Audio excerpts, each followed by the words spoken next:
எல்லாருக்கும் வணக்கம். எல்லாரும் எப்படி இருக்கீங்க?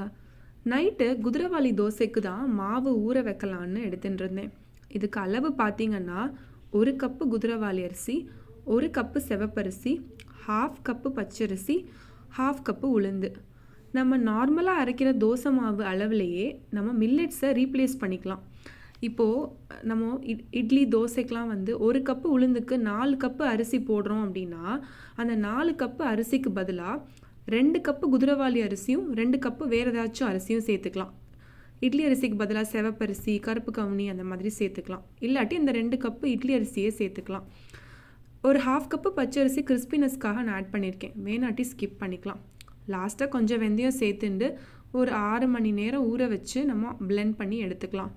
அரிசி தனியாக உளுந்து தனியாக அரைக்க வேண்டியது இல்லை, ஒன்றா போட்டே அரைச்சி எடுத்துக்கலாம்.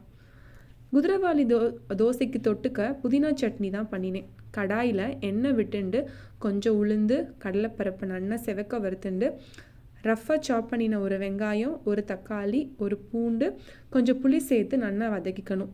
லாஸ்ட்டாக கொஞ்சம் புதினாவும் கொத்தமல்லியும் சேர்த்து வதக்கிண்டு நம்ம பிளெண்ட் பண்ணுற டைமில் வரமிளகா, உப்பு, தேங்காய்லாம் சேர்த்து அரைச்சி எடுத்துக்கலாம். குதிரைவாலி தோசையோட இன்க்ரீடியன்ட்ஸ் டிஸ்கிரிப்ஷனில் ஆட் பண்ணியிருக்கேன். இன்னொரு வீடியோவில் சந்திக்கலாம்.